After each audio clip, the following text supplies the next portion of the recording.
bienvenidos a su asignatura de Física 3. En esta oportunidad, hablando sobre el tema de distribución de cargas continuas. Soy el ingeniero Mario Martínez y estaré con ustedes en el desarrollo de esta actividad. Bien, vamos a tocar un tema único, el cual es distribución de cargas continuas. Pero antes de comenzar con él, recordemos que siempre estamos intentando poder calcular el campo en un punto en el espacio. Y la distribución de cargas continuas no es la excepción. Lo que pasa es que ahora hacemos un salto de calidad en la que pasamos de cargas puntuales, de trabajar con cargas puntuales, y ahora pasamos a trabajar con cuerpos. Ojo, que no es lo mismo. Recuerden que la carga puntual que utilizábamos antes era un modelo. Y ahora trabajamos con cuerpos, como pueden ser barras, discos, anillos, cubos, etcétera, etcétera. Pero antes de comenzar a explicar la forma como se aborda esta temática, me gustaría que hiciéramos un recordatorio. ¿Cómo calculábamos el campo para una carga puntual?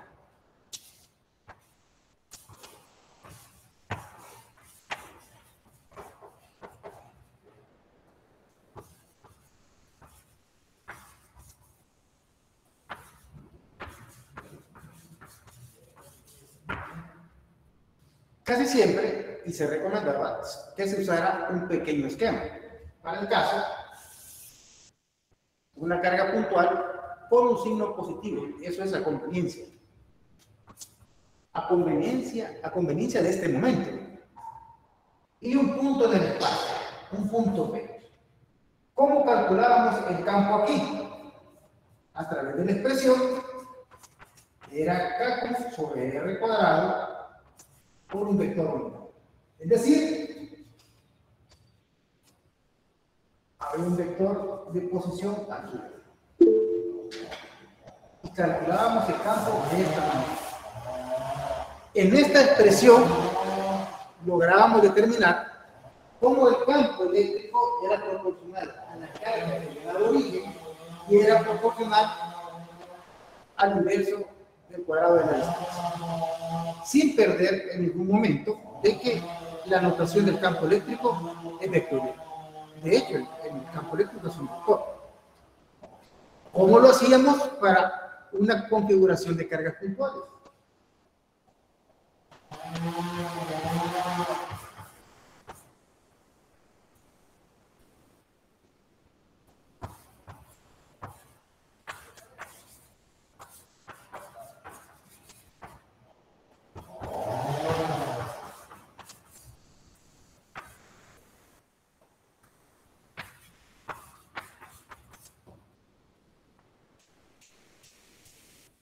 ¿Cómo lo hacíamos?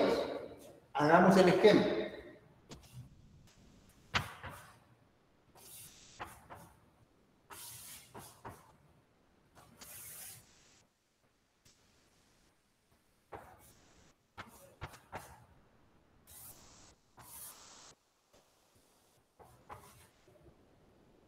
Aquí tenemos una configuración de 3 cargas puntuales colocadas convenientemente para demostrar cómo se hacía para calcular el campo eléctrico en un punto en el espacio debido a una configuración de cargas puntuales, a las cuales podemos llamar Q1, Q2 y Q3.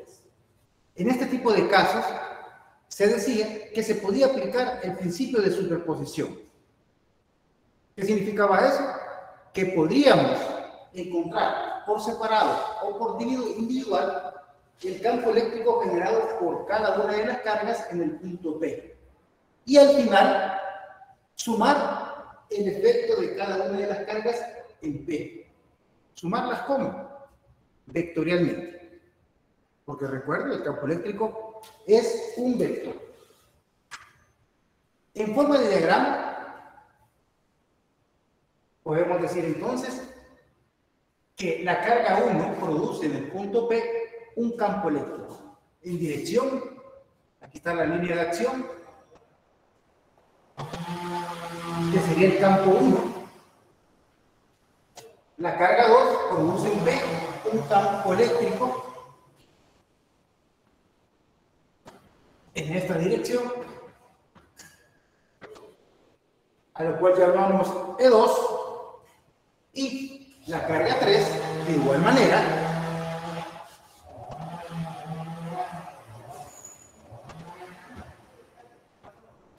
produce un campo eléctrico en esa dirección. ¿Por qué lo hace en esa dirección? Recuerde que en el punto P yo he ubicado una carga de prueba. Y mientras no se diga lo contrario, esta carga de prueba es positiva. Y en ese sentido, las direcciones. Y en ese sentido, entonces, surge todo este efecto. ¿Correcto? Obviamente, que matemáticamente yo podría decir, bueno, el campo en el punto P va a ser igual a la suma del campo generado por la carga 1, del campo generado por la carga 2 y del campo generado por la carga 3. Una suma vectorial que usted ya sabe que puede realizar a través de sus componentes rectangulares, a través de los vectores unitarios, forma gráfica, etcétera, etcétera. El punto que es una operación vectorial. Una operación vectorial que yo puedo de alguna manera resumir a través de la siguiente expresión. F va a ser igual a la suma de I igual 1 hasta 3, porque solo son 3 cargas, de E1. De E1. ¿Cuál es la moraleja de esto? Para sumar el campo eléctrico generado por una distribución de cargas, debo de calcular las contribuciones individuales y al final sumarlas. Pero como hablo de distribuciones puntuales, debo de sumar una a una. Todo esto, recuerde, basado en el principio de superposición, que ya se ha discutido antes. Y de esta manera, entonces, calculamos el campo eléctrico debido a una configuración de cargas puntuales. Sin embargo, esta expresión se puede generalizar.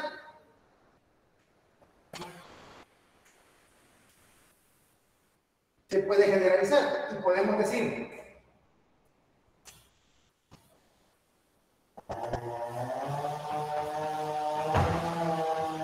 que el campo del punto P va a ser igual a la contribución de los campos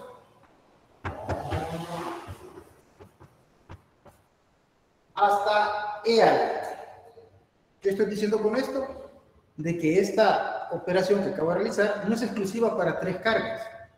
La puede hacer para muchas otras cargas. Y de una manera abreviada, entonces, P va a ser igual a la sumatoria de los E sub I hasta de una manera general. No sé si esto está claro, este recordatorio está claro hasta el momento. Sí, ingeniero. Bien. Ahora toquemos el tema en cuestión.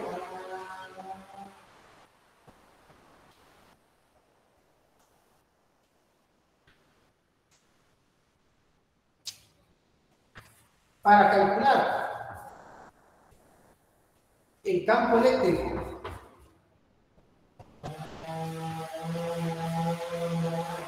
en un punto en el espacio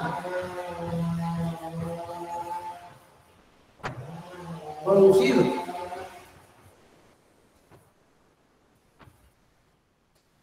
por una distribución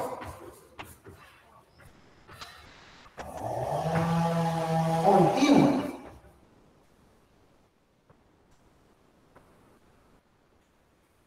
de cargas, se debe hacer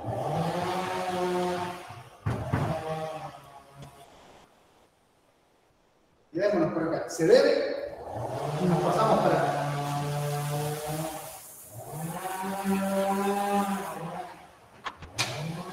Primero, ¿qué vamos a entender por una distribución continua de cargas? Como dije al inicio, hasta el momento hemos trabajado con cargas puntuales, que son cargas discretas. Pero cuando hablamos de una distribución de cargas continuas, nos estamos refiriendo a objetos, a cuerpos, como pueden ser, pues, barras, hilos, discos, cubos, esferas, etcétera, que estén cargados eléctricamente. Entonces, ¿qué hacemos con eso? Desde el punto de vista de la conservación de la carga está cuantizada. Y eso puede darme la idea de que para resolver el problema que estoy planteando de la distribución continua de cargas, puedo analizar un cuerpo como constituido por una colección de cargas bastante grande. Y calcular la contribución de cada carga a un punto P. Pero, en este caso en particular, con cuerpos, es más práctico imaginarlo como dividido por pequeños diferenciales a los cuales se le asigna la propiedad de carga eléctrica. Dicho de otra manera, dividimos un cuerpo en pequeños diferenciales de carga. Calculamos la contribución de cada diferencial de carga en un punto en particular y luego lo sumamos a todos. ¿Qué significa eso? Es lo que voy a plantear a continuación.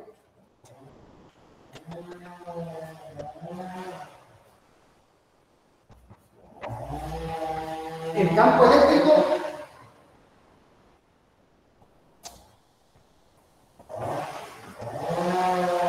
se puede calcular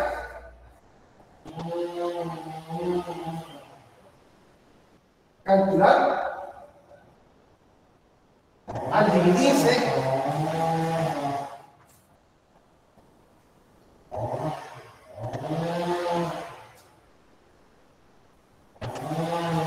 el cuerpo o la distribución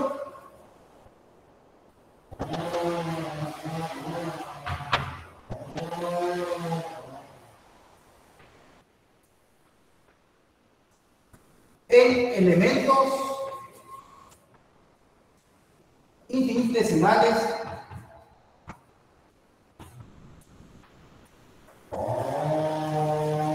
de carga. Dicho de otra manera, un dQ. Entonces, vamos a cambiar el cálculo discreto y vamos a pasar a realizar cálculos continuos, cambiando el modelo de carga puntual a utilizar un diferencial de carga. La idea para calcular el campo eléctrico en un punto en el espacio sigue siendo igual a lo que planteamos acá. Solo que ahora la sumatoria cambia por una pequeña integral.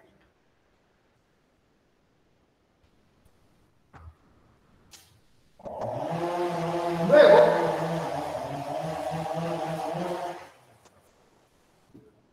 sumar el campo eléctrico que establece cada diferencial de carga en el punto P.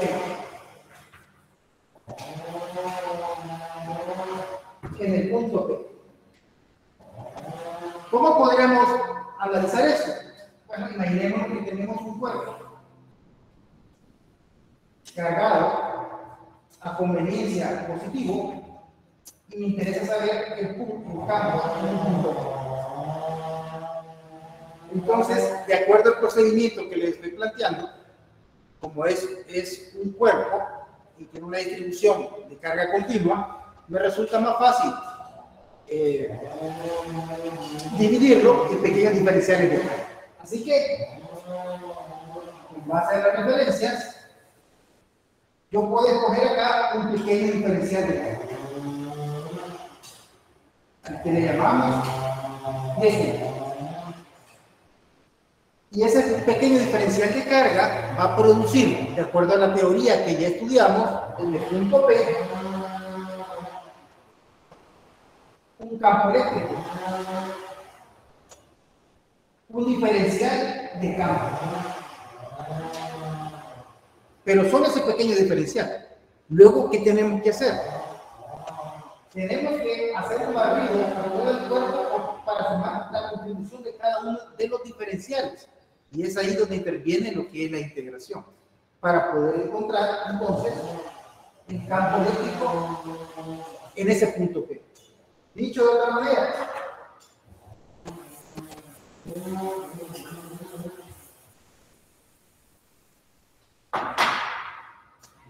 manera,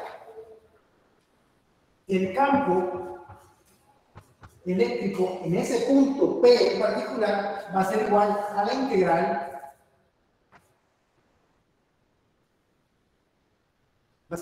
integral de los diferenciales de campo producidos por cada dq.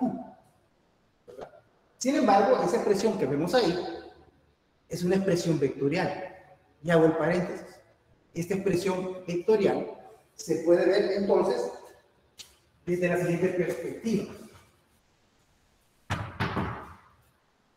De que habrá un valor del campo en X, de acuerdo a las referencias, que va a ser igual a E de X. Va a haber una componente en Y una componente en Z que será igual a esta. Sin embargo, nos vamos a dar cuenta que en muchos problemas en donde planteamos esto, hacemos uso de la simetría. Y la simetría nos va a permitir resolver o plantear la problemática de una manera un poco más simple. Porque habrán componentes que se hagan ser. Cuando no exista simetría, ni modo, tenemos que desarrollar para cada componente y al final encontrar el vector. Recuerde que estas son las componentes del vector campo eléctrico en los diferentes ejes. Y dependiendo de la simetría, puede ser que solo trabaje una, dos o las tres si no hay simetría. Como sea. Bien. Ahora, con base a esta expresión, ¿cómo la desarrollamos? Bueno, volvemos a escribir que el campo eléctrico es igual a la integral del diferencial de campo producido por un diferencial de carga. Quiere decir entonces que un diferencial de campo eléctrico es igual a una constante por un diferencial de carga sobre R cuadrado y un vector unitario.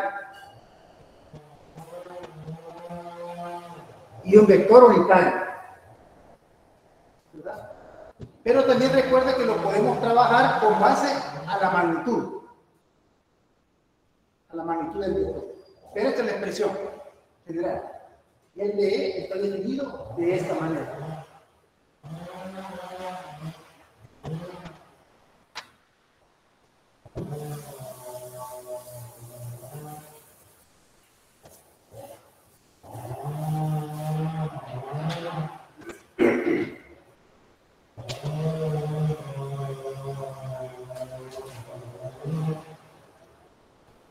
Como nota, podemos decir que para simplificar los cálculos,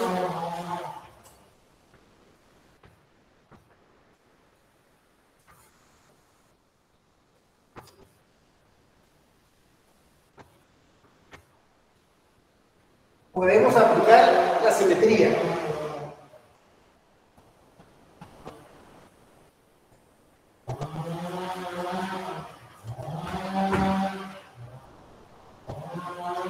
Ya vamos a hacer un par de ejemplos para que vean cómo se condiciona eso.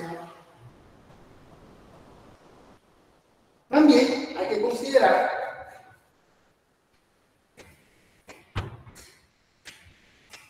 que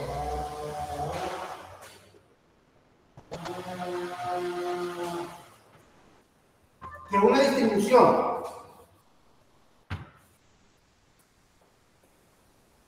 continua de carga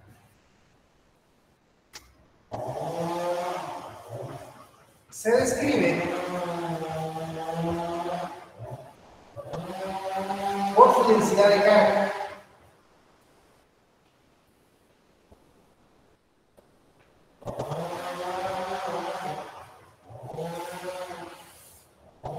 Se describe por su densidad de carga y a continuación voy a explicar.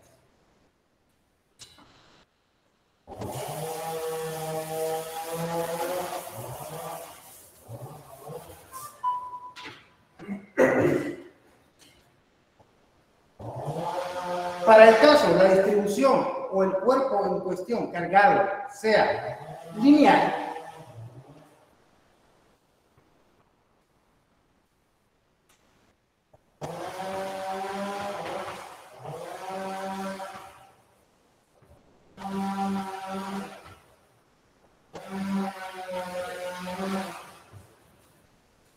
es decir, algo parecido a esto, cargado, entonces podemos decir que para un diferencial de carga en particular va a ser igual a la letra Y lambda, con la cual vamos a denominar a la distribución lineal de carga, multiplicado por un pequeño diferencial de línea, ¿verdad? Pero si la distribución es uniforme,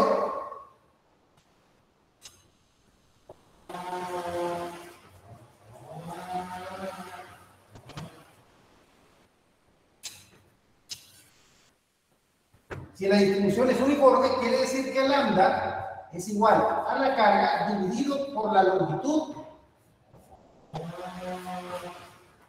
del objeto, y esto implica entonces que el diferencial de carga será igual a Q dividido por L multiplicado por el ds, que recuerde que es el diferencial de línea. Es decir, si no nos queremos confundir con el ds, entonces le podemos poner un dl y ya.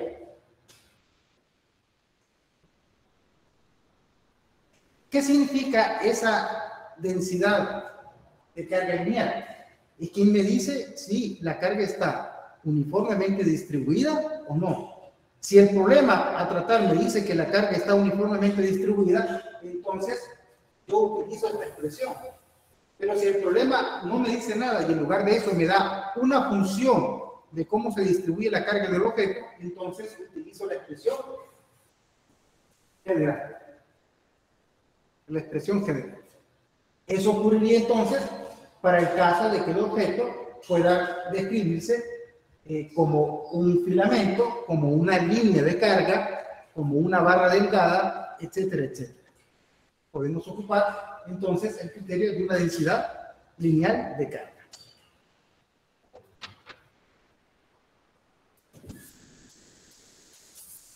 Ingeniero, una pregunta.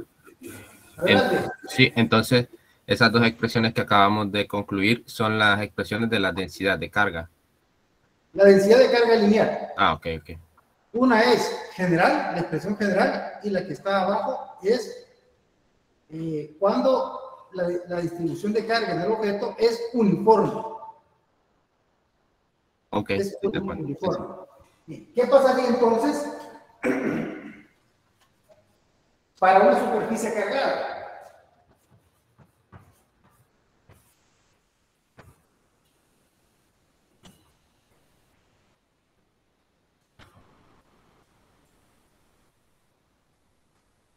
¿Qué pasaría para una superficie cargada? Bueno, podemos dibujar algo así.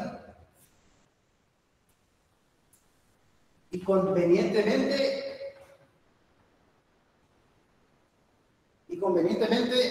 con carga positiva. Bueno, entonces yo podría seleccionar aquí un diferencial de área y asignarle un diferencial de carga a este diferencial de área. En consecuencia, entonces, el dQ sería igual a la letra Y sigma por un diferencial de área. ¿Qué significa eso? Por la letra Y sigma vamos a referenciar a una distribución ahora superficial de carga. Y esto solo es un ejemplo de lo que puede ser una superficie. Puede ser cuadrada, puede ser rectangular, puede ser circular, puede ser elíptica, una superficie. Pero, al igual que acá, si la distribución es uniforme,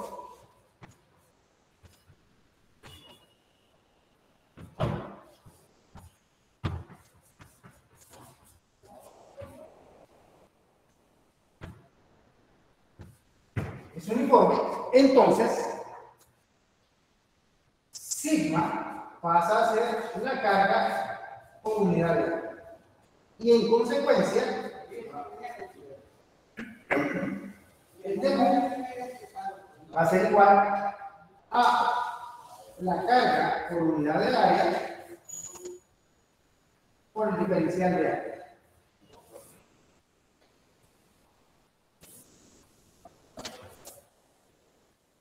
Y es de esa manera como vamos a tratar a las distribuciones superficiales de carga.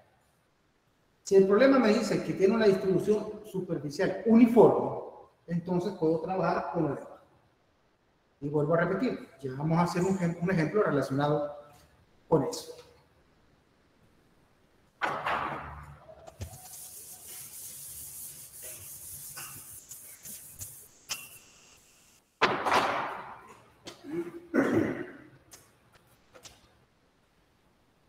Tercero, para un volumen cargado,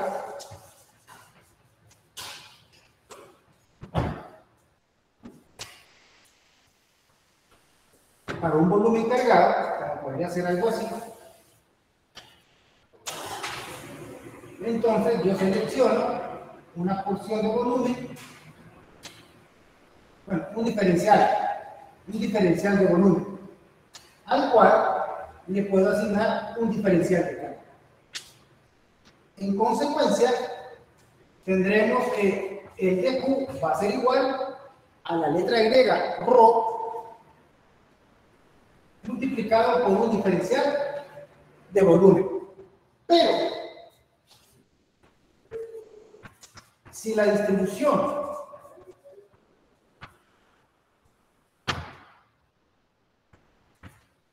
de carga es uniforme,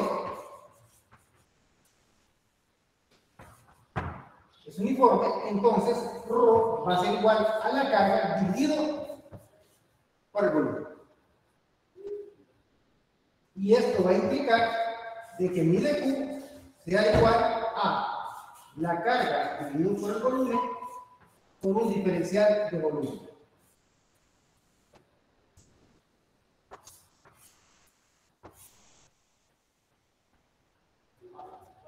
Como usted ha podido ver, entonces hemos establecido un parámetro que está relacionado con la distribución de carga continua, que plantea dos cosas. Uno es, ¿la distribución de carga en el cuerpo es uniforme? Si la respuesta es no, trabajamos de una manera general. Y de hecho, el problema tiene que proporcionarme una función que me diga cómo se comporta la distribución de carga en el objeto. Si no, y me dice que es uniforme, entonces puedo trabajar con esta. En donde cada diferencial tendrá una misma proporción de carga en el objeto. Para objetos lineales, que se pueden aproximar a objetos lineales, para superficies y para cuerpos que expresen un volumen. ¿Hay preguntas hasta este momento?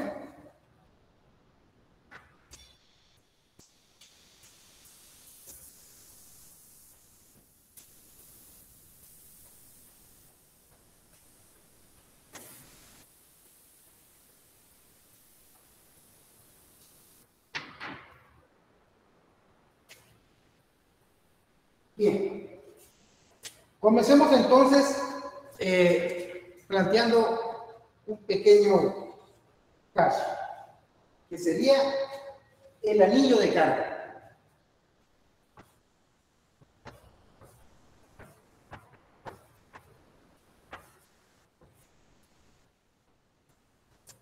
¿Cómo es el objeto? Bueno, es un anillo aislante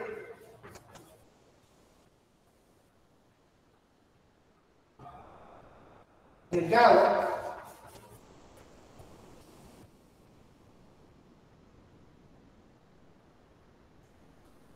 con radio R, por el cual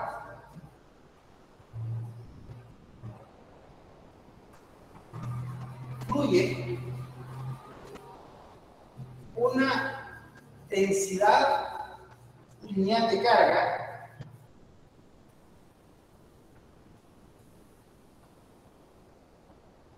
uniforme.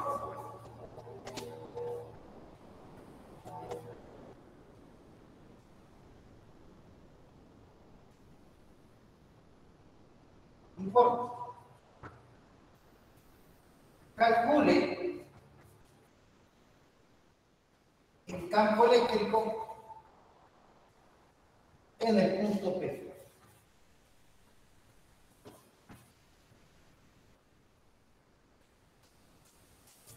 Bien, estos problemas casi siempre ameritan un esquema. De hecho, deben de traer un esquema. Y así pues, procedemos hoy a intentar dibujarlo de la siguiente manera. Un sistema de referencia. Vamos a ver si nos sale.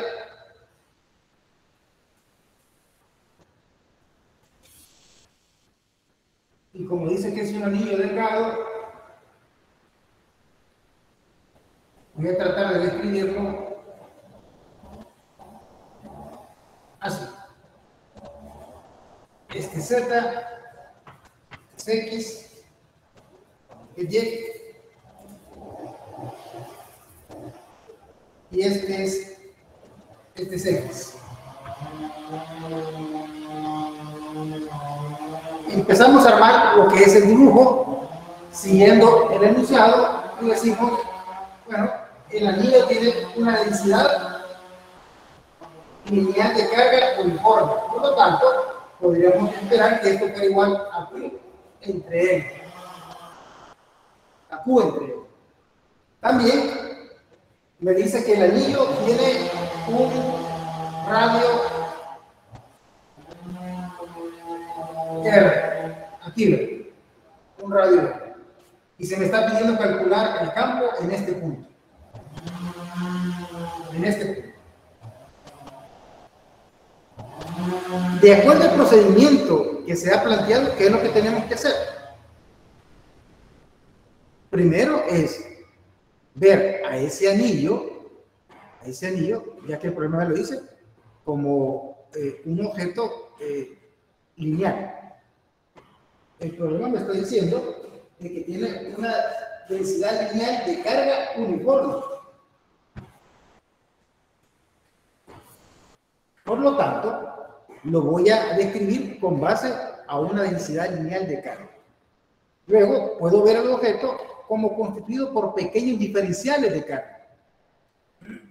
Para lo cual,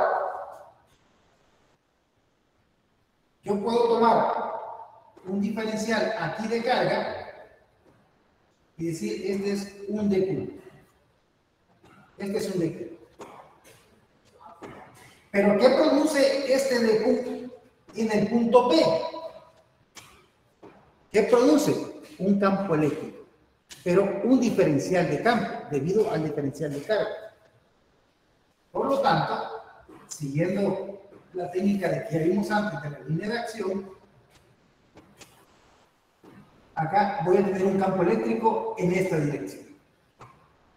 Pero un diferencial de campo eléctrico. ¿Vamos bien hasta ahí? Sí, primero observo al cuerpo como dividido por pequeños diferenciales. Y cada diferencial de carga por individual produce en el punto P un diferencial de campo. Una vez establecido eso, entonces podemos trabajar en eso. Sin embargo, este problema, por la forma como está dibujado, si se fijan, este eje pasa por el centro del anillo. Quiere decir que establece cierta simetría. ¿Y cómo se aplica la simetría? Vamos a poner cierta información acá. Por ejemplo, este es el valor R. Este es el valor R. Y esta distancia de aquí para acá le vamos a llamar Z. Z. Ahora, si ustedes se fijan, este vector de campo lo puedo dividir por sus componentes. Aquí. Y esta componente ya voy a describir de qué se trata. Y por su componente aquí en Z. Aquí. Ahora, si se fijan, aquí se describe lo que es un ángulo. Un ángulo. Y es conocido porque aquí es R y aquí es Z. Aquí es Z. Por lo tanto, yo podría decir que esta componente en Y vendría a ser un D en Y igual a ¿qué? Al D, bueno, lo voy a poner sin notación vectorial, porque la componente al D, porque este ángulo es igual a este ángulo. Al D por el seno de θ. Y esta otra componente que tengo aquí, que sería D en Z, es igual al D por el coseno de θ. ¿Logran ver eso? Esta y esta. ¿Logran ver eso? He descrito lo que es el vector diferencial de campo a través de sus componentes debido a la carga de Q. Bien, ahora, hay que notar que por cada diferencial de carga que yo utilice aquí, va a haber una opuesta aquí, contraria, otro diferencial de carga, que va a contribuir a este punto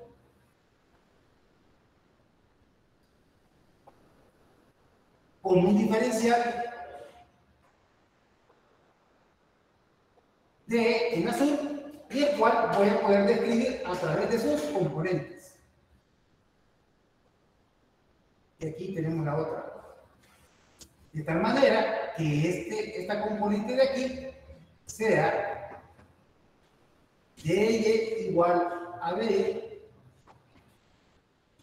por siempre el seno de θ. Y esta otra de acá sea igual a dz igual al d por el coseno de θ. ¿Qué es lo que trato de establecer ahí? La simetría. ¿Por qué? Porque he dicho que por este diferencial de carga habrá otro opuesto que contribuya con un diferencial de campo en esta dirección, cuyas componentes en Y se restan. ¿Por qué? Porque esta contribución de esta carga en el punto opuesto genera un vector diferencial de campo de igual magnitud, diferente dirección, pero que sus componentes en Y se restan. Y pone la evidencia de que la componente en Z se suma. Así que, si hay una componente del campo eléctrico que contribuye al campo del punto P, serían las componentes en Z. Y por cada diferencial de este lado, de carga de este lado, habrá otro de este lado que eliminará las cargas, la contribución del campo en Y, y también lo va a eliminar en X, quedando solamente la componente en Z. ¿Logran ver eso?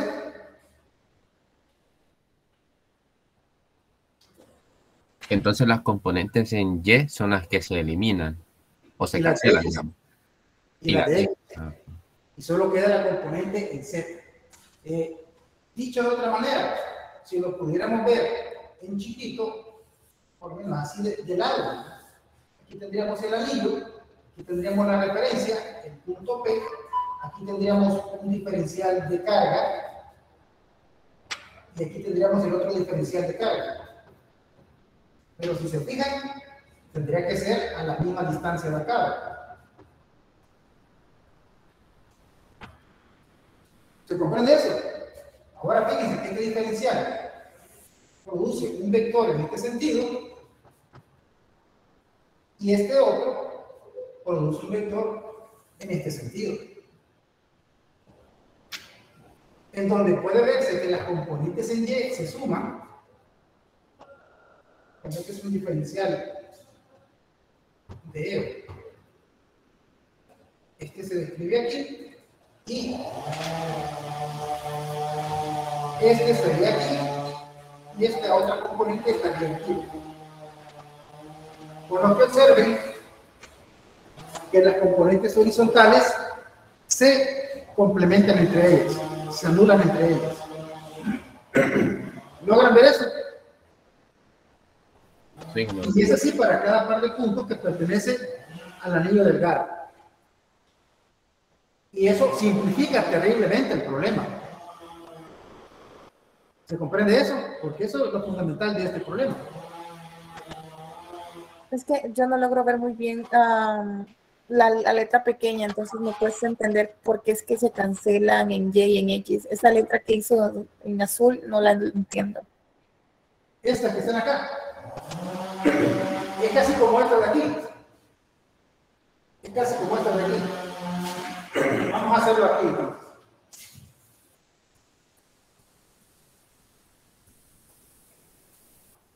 Solo que voy a hacer una proyección lateral del anillo. Aquí y en medio pongo la referencia. Este sería Z y este sería Y. En un plano YZ. Entonces aquí tengo el punto P. Selecciono un diferencial de carga y este diferencial de carga va a aportar al punto P con un diferencial de campo, ¿verdad? Pero a una misma distancia con respecto al eje Z de este extremo, tengo otro diferencial de DQ que va a producir, va a contribuir con otro diferencial de campo aquí, que tiene la misma magnitud del otro, pero tiene diferente dirección. ¿Se comprende eso? De tal manera que cuando yo saco las componentes, porque este ángulo de aquí sigue siendo θ y este ángulo de aquí sigue siendo θ. Entonces, cuando yo saco las componentes, esta y esta, me doy cuenta de que las componentes en Z tienen la misma dirección, tienen el mismo signo, mientras que las componentes, en este caso Y, tienen signos contrarios. Tiene signos contrarios y se hacen cero. Y en consecuencia, la componente que contribuye al campo del punto P es la componente de Z. No sé si eso te resuelve la duda. Sí, gracias. Y es así para cada par de cargas. Por ejemplo, yo puedo pensar aquí, y su equivalente aquí, otro aquí, otro aquí, y la única contribución que voy a tener va a ser el Z. Por la simetría que tiene el problema. Entonces, basado en eso, Hagamos el planteamiento.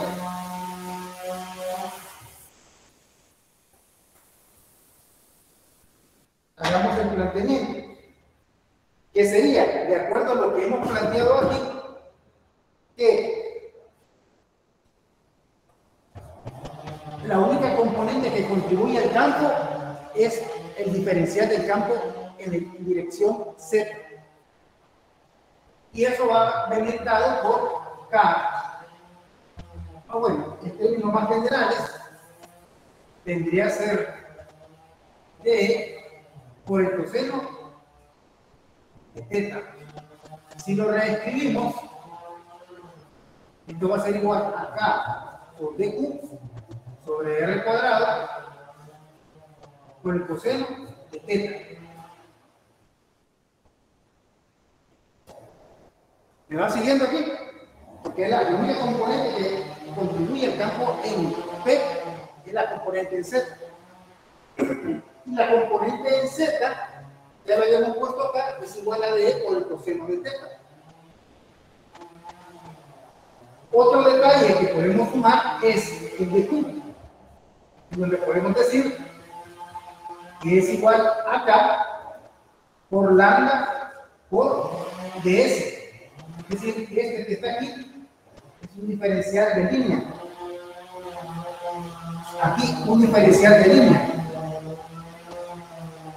Y esto dividido por R al cuadrado por el coseno del θ. Ahora, este es el integral que tengo que armar y tengo que resolver. Pero para eso tengo que definir quién es el coseno de θ y quién es R. R, por el momento, de acuerdo a la configuración, ¿quién es? Es la distancia del dq al punto P. Así que sería este. Sería esta distancia. ¿Y quién sería? R al cuadrado más Z al cuadrado.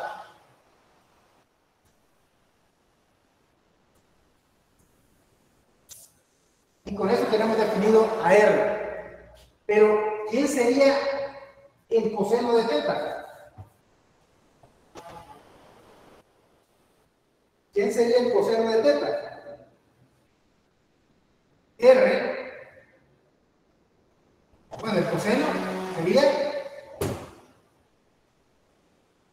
el adyacente entre la hipotenusa, que sería Z entre R. Pero R ya lo tengo definido.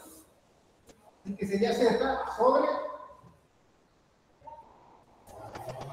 R al cuadrado más Z al cuadrado.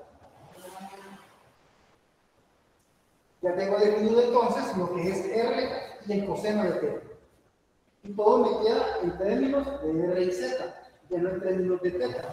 Por lo tanto, puedo sustituir los valores de K lambda ds entre R cuadrado, pero fíjense bien de que está el cuadrado, y aquí tengo que meter la raíz cuadrada de R cuadrado más Z cuadrado. Si lo elevo al cuadrado, entonces solo me queda lo de adentro.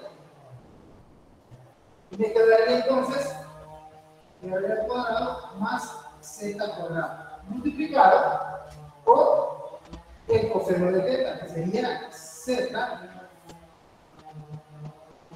esto por la raíz de R al cuadrado más Z al cuadrado. Lo que me queda es hacer las operaciones algebraicas necesarias.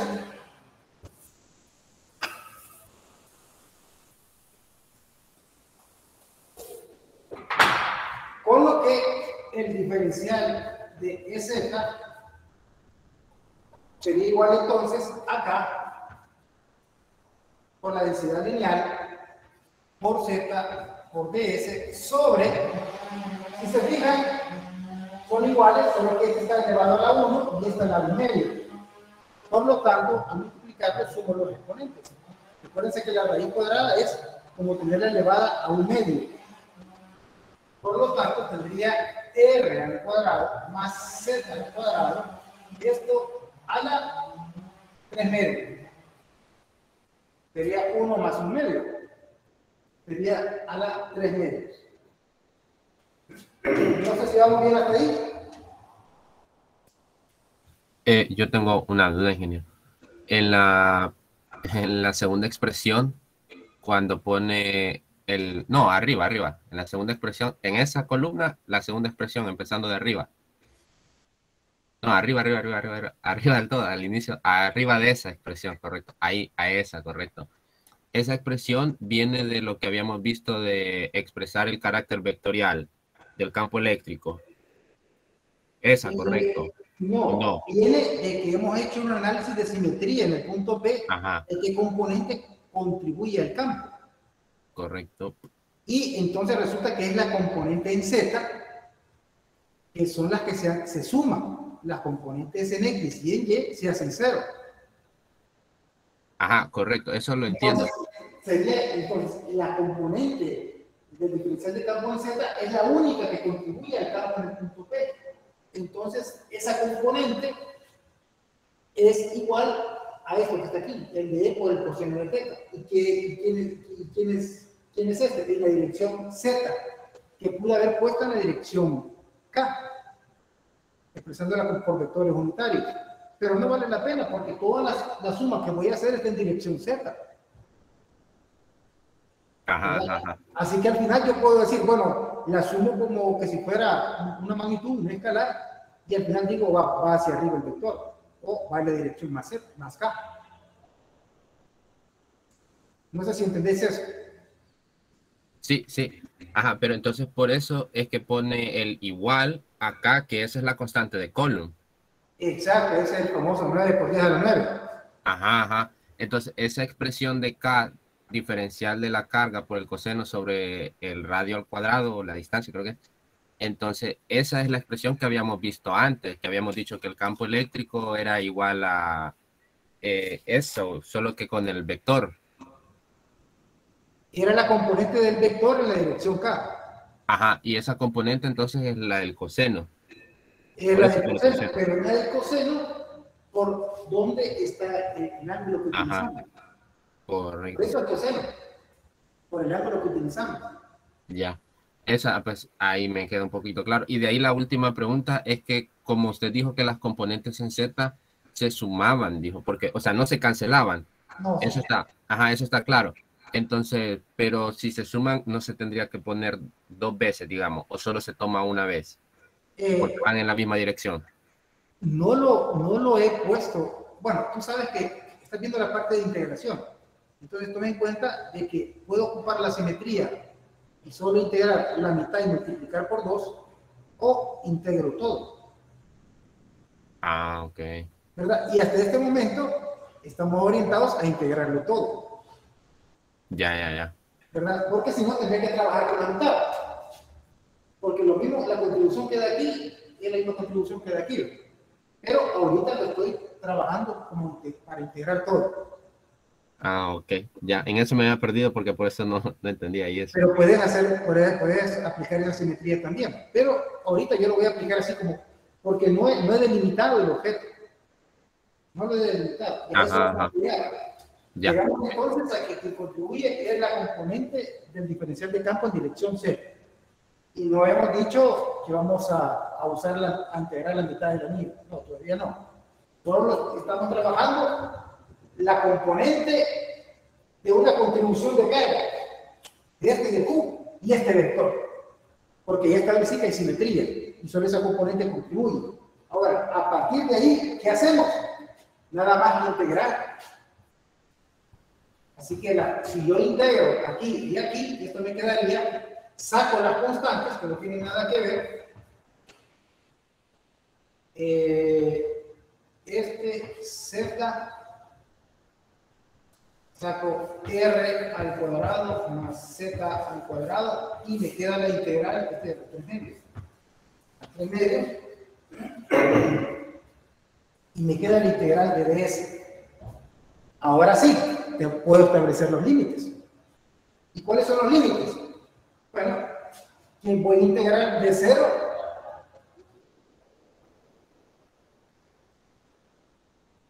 de 0 hasta, es decir, voy a calcular la longitud del círculo, porque eso es lo que me da esto.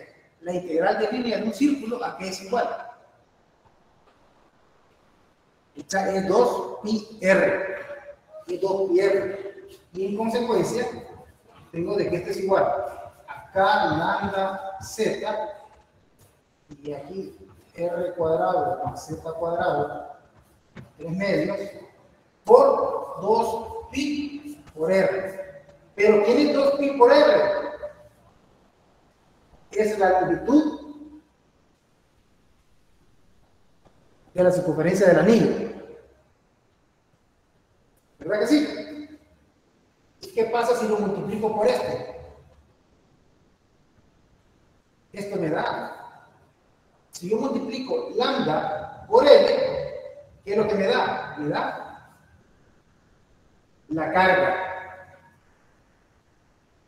¿Verdad? Así que, expresándolo de otra manera, podría poner que este sería igual a KQ por Z, KQ por Z sobre R al cuadrado más Z al cuadrado a la 3 medios.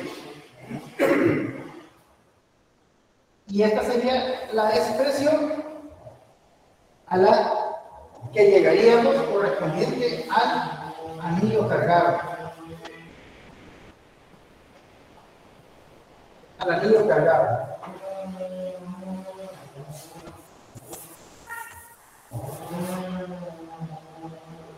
Sin embargo, a veces hacemos ciertas consideraciones, como por ejemplo la que me piden acá, que es para Z mucho mayor que R. ¿Cómo me quedaría la expresión? ¿Qué significa eso? Que el punto está muy arriba en relación a la dimensión del anillo. Por lo tanto, si Z es mucho mayor que R, prácticamente aquí tendría Z, que sería KQ Z, y aquí tendría Z al cuadrado por 3 metros. O que ahora le pongo que es una aproximación, porque estoy considerando que Z sea mucho mayor que R. Por lo tanto, tendré que es igual a KQ sobre Z al cuadrado. Lo que sería 2 por 3, 6, entre 2. Bueno, sería 3. 2 por 3, pero con el Z de arriba se me hace 2. Es decir, 2 por 3, 6, entre 2, 3, simplificado con el Z de arriba, se hace Z cuadrado. Y esta expresión ya la conocemos. Es la expresión que corresponde a una carga puntual. ¿Qué significa eso? De que en un punto muy alejado del el anillo ya no se mira como tal, sino que se ve como una carga puntual. Esa vendría a ser la conclusión de hacer esta pequeña aceleración. Bien, ¿no hay preguntas? Veamos qué pasa con un disco de carga.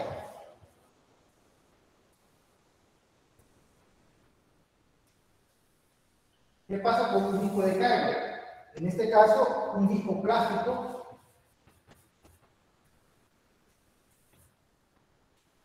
Un disco plástico circular.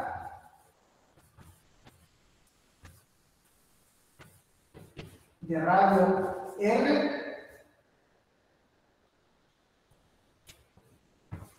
Y con una distribución de carga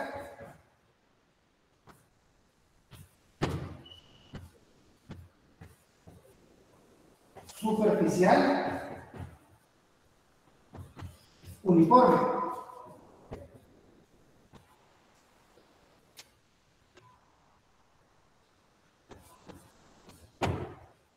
Signo. Bien. ¿Qué hacemos ahí?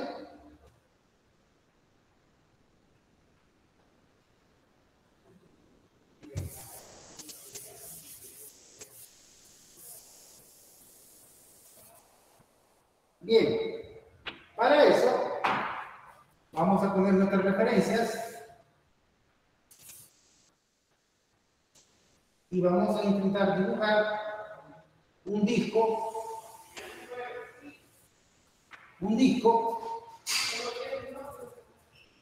y vamos a intentar de alguna manera reciclar los cálculos que ya hicimos del anillo, dado que a este problema le podemos dar solución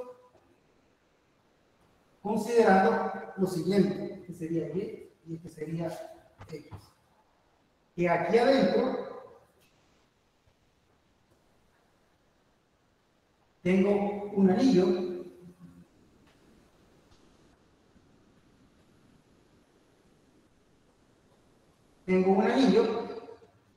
y este tiene un espesor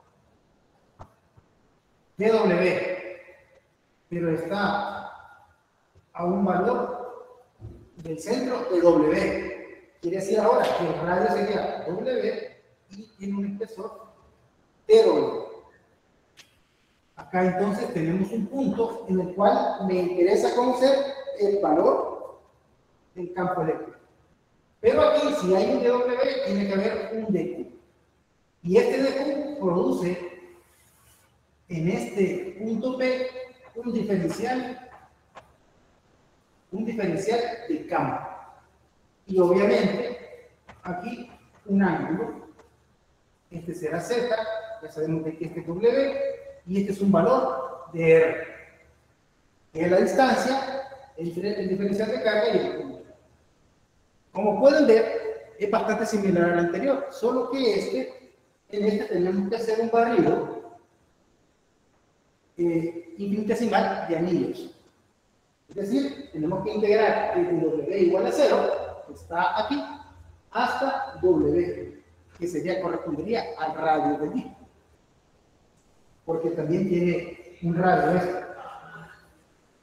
que sería R. Viéndolo así, entonces, podemos establecer con base a la simetría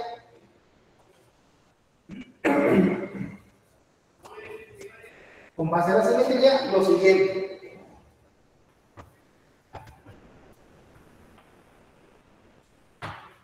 Siguiendo la misma idea del anillo.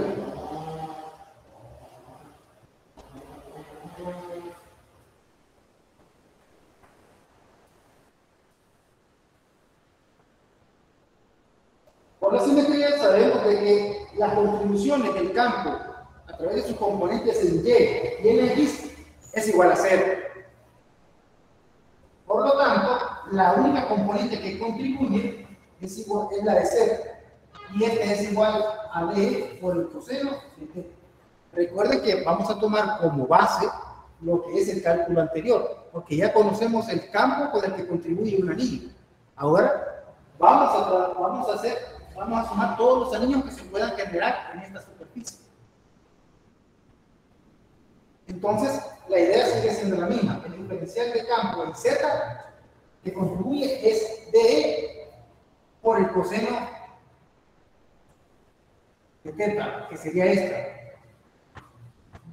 E por el coseno de teta. Y este sería el diferencial de campo en Z. Así que podemos escribir entonces lo siguiente. Ya que tenemos el planteamiento y tenemos la expresión, esto sería igual a z al cuadrado más w al cuadrado a la 3 metros. Y si ustedes se fijan en la expresión, hemos utilizado la que calculamos aquí, solo que en vez de R hemos colocado W.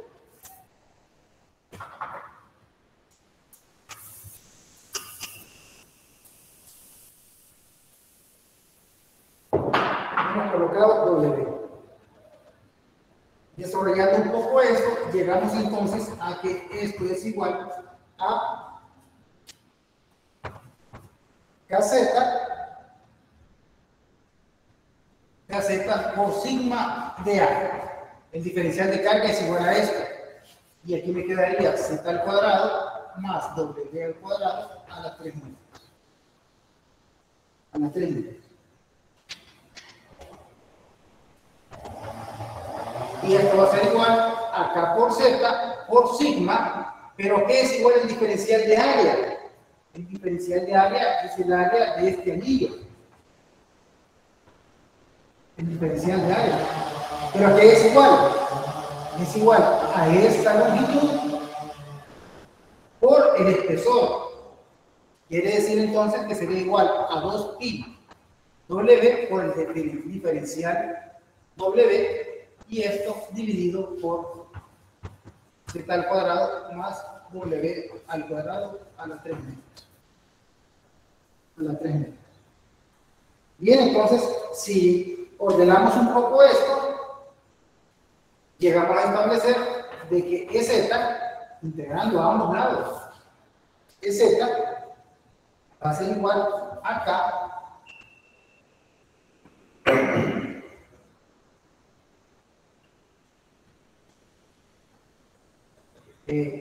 acá pi, bueno, si lo ordenamos bien sería 2pi z K sigma, perdón, este es el paso anterior, pueden verlo lo que es, sería K pi sigma z, la integral de W sobre z al cuadrado a las 3 medios. Esto va de 0 a R. Ahora vean, llegamos a esta expresión en donde tenemos que identificar cuáles son los elementos constantes y cuáles no. En este caso, K es una constante, Y es una constante, la distribución de carga superficial es constante, Z es constante porque no cambia, y lo ordenamos de esta manera, metemos el 2 aquí para poder resolver la integral. ¿Qué tipo de método de integración nos funciona aquí? Bueno, fíjense que si nosotros hacemos U Z cuadrado más W cuadrado, para sustituir esto y llevarlo a una forma más simple de integrar, y sacamos la derivada de U con respecto a W, que es la variable, yo tengo que es igual a W. Y observen, esto que tengo aquí es lo mismo que tengo aquí. Y esto ya tiene el valor de 1. Se realizan las operaciones pertinentes. En ese caso,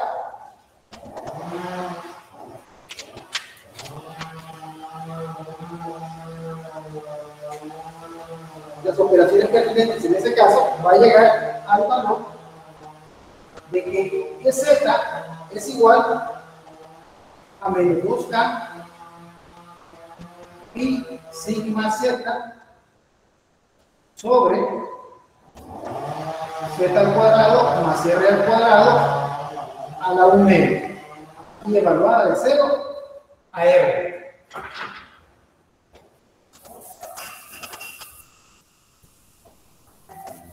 Evaluada de Z de 0 a R. Al evaluar esta expresión y aplicar un poco de álgebra, llegaríamos entonces a la expresión en donde me dice que el campo del punto P en la dirección Z va a ser igual a sigma sobre 2 epsilon sub 0 1 menos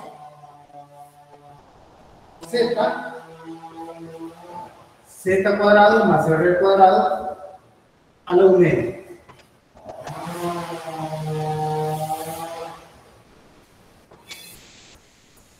A la 1 medio. Pero esta ecuación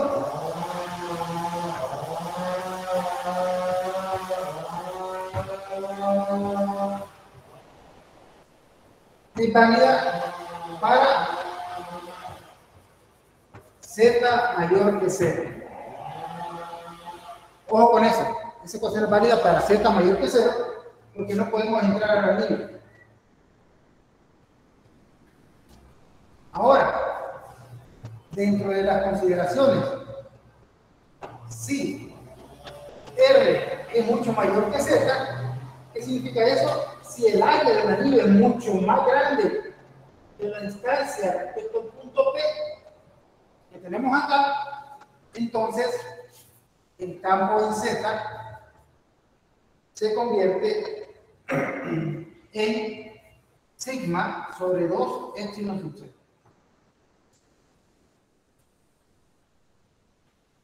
que correspondería a una lámina infinita.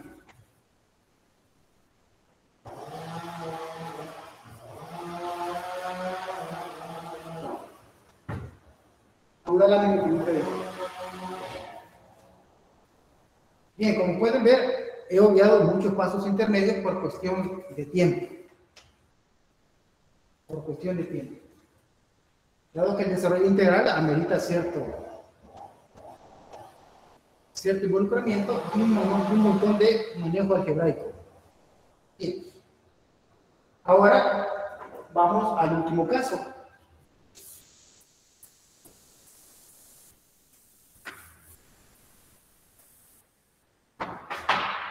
Que sería la línea cargada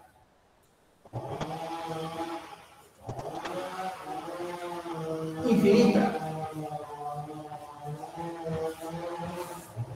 La línea cargada infinita. Una línea infinita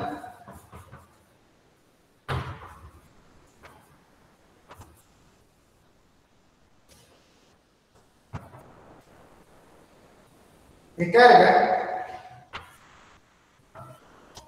cuya densidad lineal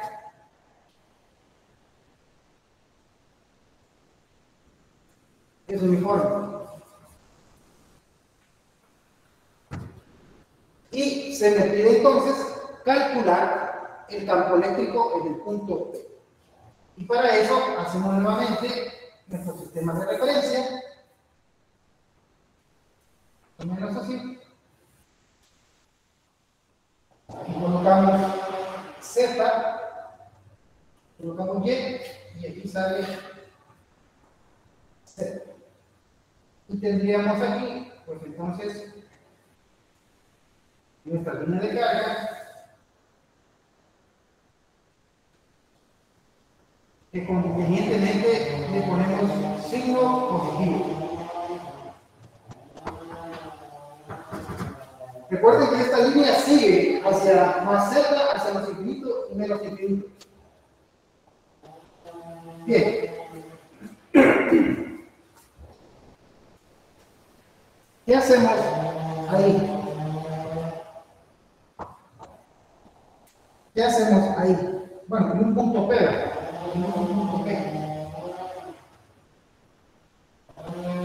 En donde me interesa conocer lo que es el campo. ¿Cuál es el procedimiento que hemos estado aplicando? Es seleccionar un diferencial de carga a un diferencial de línea. Y la contribución de ese diferencial de carga en el punto P será igual a este. Será igual a este. Obviamente, entre el eje Y R, en la distancia entre el diferencial de carga y el punto P, hay un ángulo θ, igual que ocurría en los dos ejemplos anteriores. Ese ángulo, usted puede ver que es un ángulo alterno interno, por lo tanto, este mismo ángulo está aquí. Ese mismo ángulo es el que está ahí. También, siguiendo la simetría, me voy a dar cuenta de que por cada vector que yo coloque abajo va a haber otro vector que va a contribuir y va a anular las componentes en X y las componentes, bueno, las componentes en Z y las componentes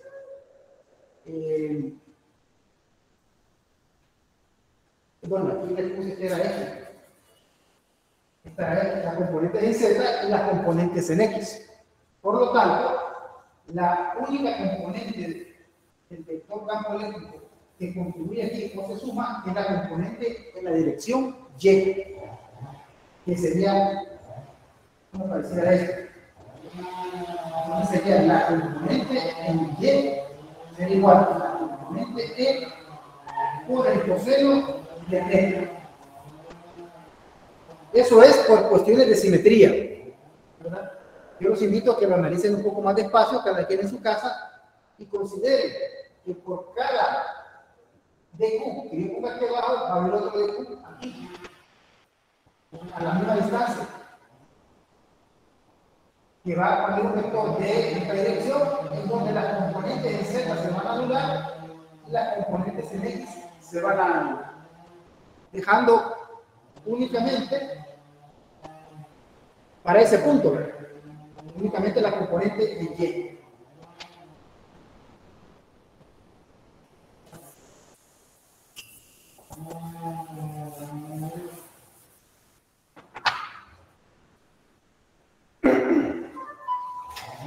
Entonces, por simetría,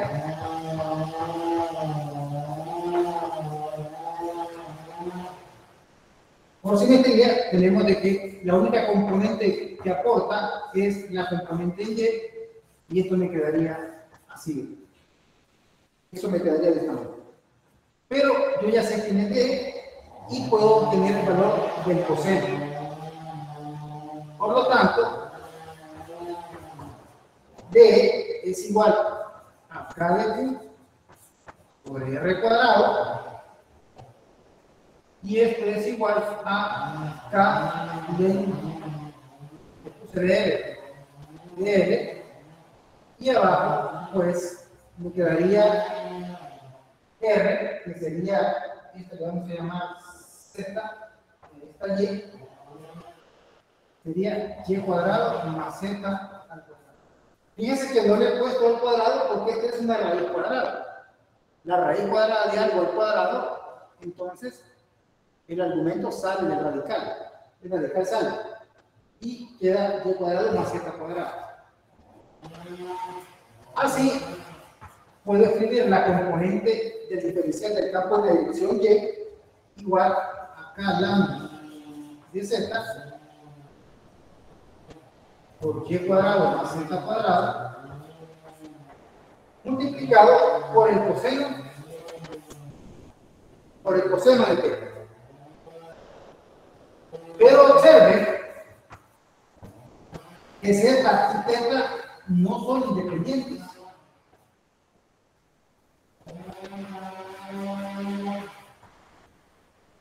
Por lo tanto, hay que encontrar una expresión que relacione a las dos variables una función de la otra. Y para hacer eso, hago uso de la función trigonométrica tangente de θ.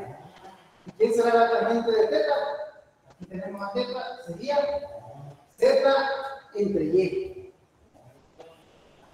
Z entre Y. Por lo tanto, Z va a ser igual a Y por la tangente de θ.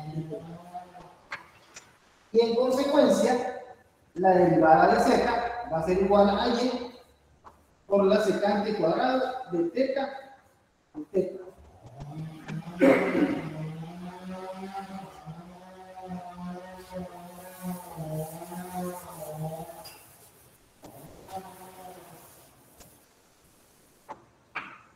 Bien, ya tenemos a θ en función de Z y el diferencial de θ en función del diferencial de Z. Por lo tanto, procedo a sustituir. Con lo que me quedaría que el diferencial de campo de Z va a ser igual a K por lambda por Y secante cuadrado de θ por el coseno de θ. Y esto dividido por Y cuadrado más Y tangente de θ al cuadrado. Aplicamos un poco álgebra aquí y hacemos unos pequeños despejes para llegar a la siguiente expresión, que sería K lambda Y por el coseno de θ por la secante cuadrado de θ de θ. y esto dividido por y cuadrado, factor de 1 más la tangente cuadrada de θ. Pero resulta 1 más la tangente cuadrado de θ es igual a la secante cuadrado de θ.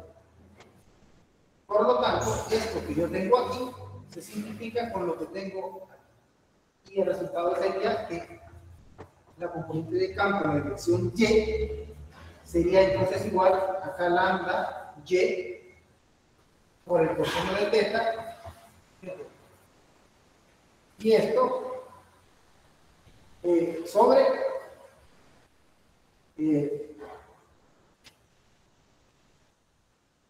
me quedaría sobre Y cuadrado. Pero un Y cuadrado que se simplifica con uno de arriba. Por lo tanto, tendría que esto sería Y igual a K lambda por el coseno de θ sobre Y.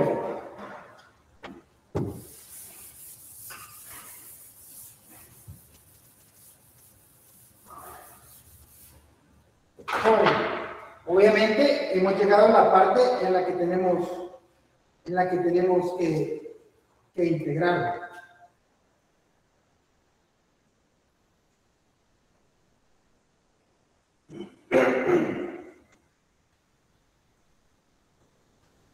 En la que tenemos que integrar, entonces, bueno, esto yo creo que es una integración sencilla, así que por eso al final les voy a poner el resultado.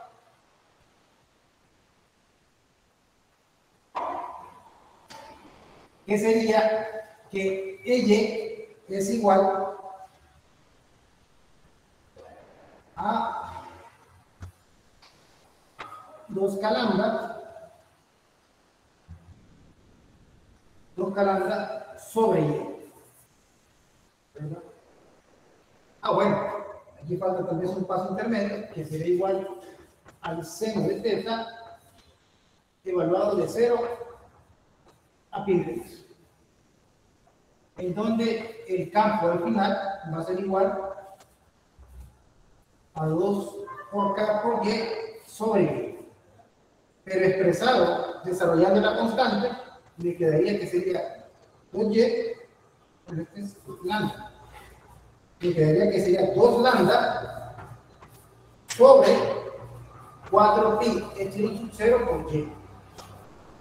Por lo tanto, el campo sería lambda igual a 2 pi epsilon sub 0 por Y.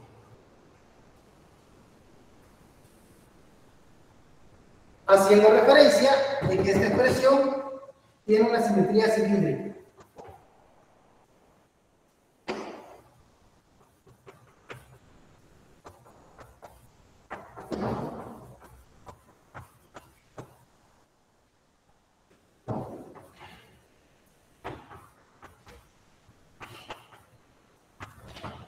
Tiene una simetría cilíndrica. ¿Qué significa eso? ¿Qué significa eso? Vamos a ver. Quiere decir que para un punto dado habrá otro punto dado aquí en simetría y habrá una simetría dibujando como un pequeño cilindro alrededor de la línea infinita de carga, y que del punto perpendicular de aquí a aquí podemos calcular el campo a través de la expresión que hemos encontrado. Que correspondería a una línea infinita.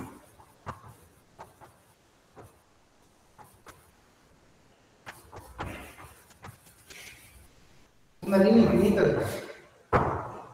Y bueno, un poco apresurado, tenía toda la buena intención de ir desarrollando las integrales paso a paso, pero por cuestiones de tiempo me he quedado un poco corto. Más sin embargo, les he colocado las expresiones principales para que lo tomen como ejercicio y llegue a los resultados esperados.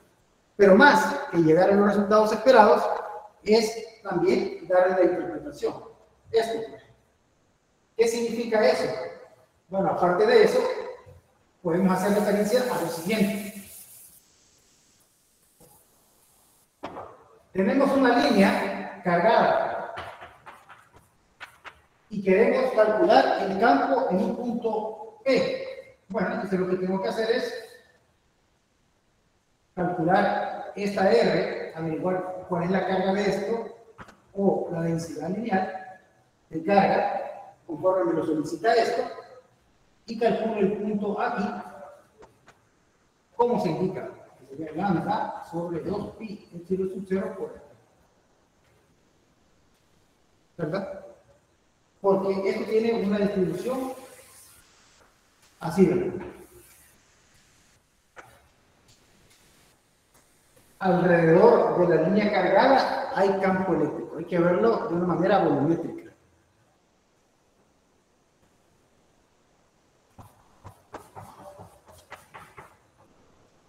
Bien, ¿no hay preguntas?